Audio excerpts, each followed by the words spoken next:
குரு பிரம்மா குரு விஷ்ணு குரு தேவோ மகேஸ்வரக குரு சாட்சாத் பரபிரம்மம் தஸ்மை ஸ்ரீ குருவே நமக.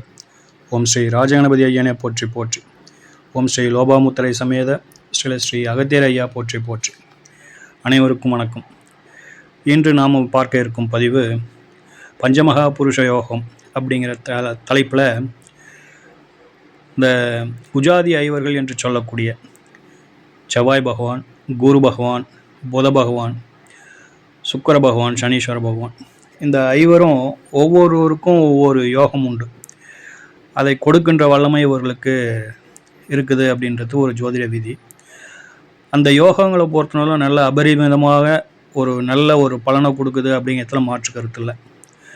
அந்த வகையில் இன்று நாம் பார்க்க இருக்கும் இந்த யோகமானதை கொடுக்கக்கூடிய ஒரு கிரகம் அப்படின்னு சொன்னோம்னா சுக்கிர பகவான். இந்த யோகத்துக்கு பெயர் என்ன அப்படின்னாக்கா மாளவியா யோகம்.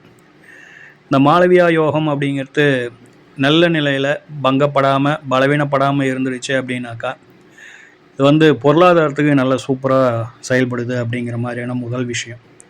அடுத்ததாக கலைத்துறைக்கு, அதாவது நாட்டியம், இசை, சினிமா, இது போன்ற ஒரு கலைத்துறைக்கு, எழுத்து,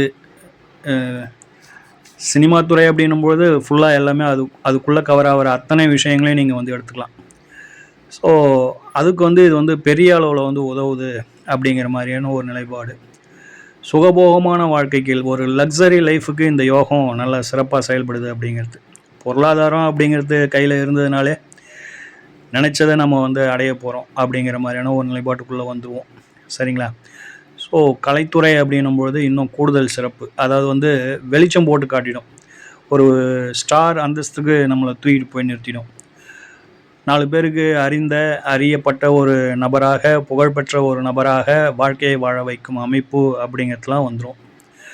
ஸோ இந்த கலைத்துறை சார்ந்த விஷயங்கள், பொருளாதாரம் சார்ந்த விஷயங்கள், ஒரு நல்ல லக்ஸரி லைஃப் அப்படிங்கிற ஒரு விஷயம், பொருளாதாரம் அப்படிங்கிறது, இதெல்லாம் ஒரு நல்ல மேன்மையான ஒரு நிலைப்பாட்டை கொடுப்பதில் இந்த யோகத்திற்கு ஒரு பெரிய பங்கு உண்டு அப்படிங்கிறதுல மாற்று கருத்து இல்லை. இந்த யோகத்தை பொறுத்தவரைக்கும் நம்ம இப்படியே பேசிகிட்டு இருக்கிறத காட்டிலும் ஒரு உதாரண ஜாதகத்தை கொண்டு நம்ம பார்த்தோம் அப்படின்னாக்கா அது இன்னும் கொஞ்சம் சிறப்பாக இருக்கும். இப்போ இந்த ஸ்க்ரீனில் வர இந்த ஜாதகத்தை பாருங்கள். இந்த ஜாதகத்தை பொறுத்தவரையிலும் தமிழக முன்னாள் முதல்வர் செல்வி ஜெயலலிதா அம்மையாருடைய இந்த ஜாதகம். சரிங்களா? இந்த ஜாதகத்தில் பார்த்தீங்க அப்படின்னாக்கா சுக்கிரன் உச்சம் பெற்றிருப்பார். 10ல், லக்னத்துக்கு 10ல் சுக்கிரன் உச்சம் அப்படிங்கிறது. இது மாளவியா யோகங்க.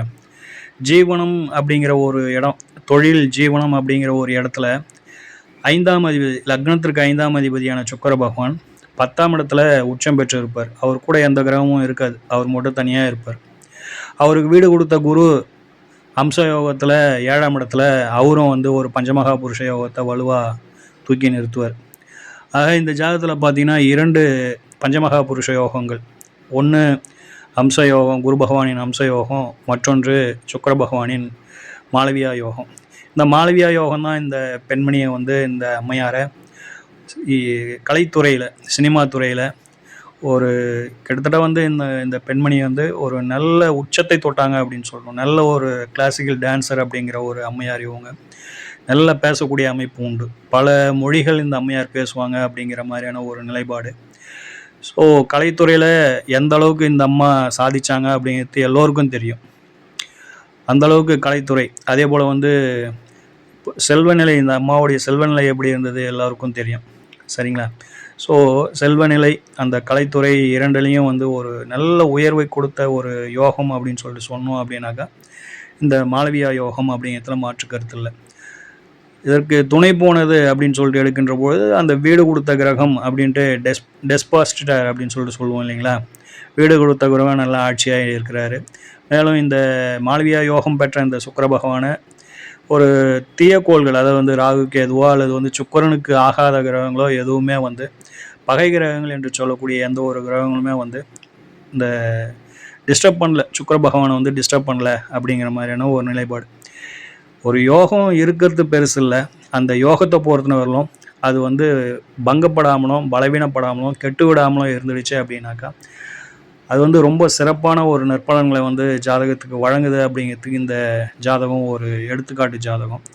இதில் பார்த்தீங்க அப்படின்னாக்கா, இன்னும் துணை விதிகள் அப்படிங்கிறதுலாம் நிறைய இருக்கும். இந்த பெண்மணி இந்த அம்மையார் வந்து ஒரு முதல்வராக இருந்ததுக்கு இந்த அம்சயோகம் துணை புரிஞ்சுது. நல்ல செல்வ நிலையில் இருக்கிறதுக்கு, நல்ல பாப்புலராக இருக்கிறதுக்கு, கலைத்துறையில் சாதிக்கிறதுக்கு இந்த மாளவிய யோகம் உதவி பண்ணிச்சு. அதே போல் வந்து பார்த்தீங்க அப்படின்னாக்கா, இந்த லக்னத்தின் 2ஆம் அதிபதியான தன ஸ்தானாதிபதி சந்திர பகவானும், தன லாபாதிபதி செவ்வாய் பகவானும் இருவரும் சேர்ந்து 3ஆம் இடத்துல இருப்பாங்க. இப்படி இந்த ஜாதகத்தை பொறுத்தவரையிலும் ஒரு நல்ல அமைப்புகள் உள்ள ஒரு ஜாதகம் அப்படிங்கிறதுல மாற்று கருத்து இல்லை. லக்னாதிபதியும் இந்த 3ஆம் அதிபதியும் முயற்சி ஸ்தானாதிபதியும் 9ஆம் இடத்துல இருப்பாங்க அப்படிங்கிற மாதிரி. ஸோ இது வந்து ஒரு நல்ல ஒரு பவர்ஃபுல்லான ஒரு அமைப்புள்ள ஒரு ஜாதகம் அப்படிங்கிறதுல எந்த விதமான ஒரு மாற்று கருத்தும் இல்லை. இந்த மாதிரி வந்து பஞ்சமகா புருஷ யோகங்கள் இருந்து அது வந்து நல்ல நிலையில் இருந்துடுச்சு அப்படின்னாக்கா, நல்ல ஒரு பொருளாதாரம், நல்ல ஒரு உயர்வை தருது அப்படிங்கிறதுக்கு இந்த ஜாதகம் ஒரு எடுத்துக்காட்டு ஜாதகம் நண்பர்களே. ஓம் ஸ்ரீ ராஜகணபதி ஐயா அவர்களின் அருளோடும், ஓம் ஸ்ரீ லோபாமுத்திரை சமேத ஸ்ரீ அகத்தியர் ஐயா அவர்களின் ஆசியோடும் அனைவருக்கும் வாழ்வில் நலமும் வளமும் கிடைக்க பெற்று ஆனந்தமும் மகிழ்ச்சியும் என்றென்றும் நிலைத்திருக்கட்டும். வாழ்க வளமுடன், வாழ்க பல்லாண்டு. நன்றிகள், வணக்கம்.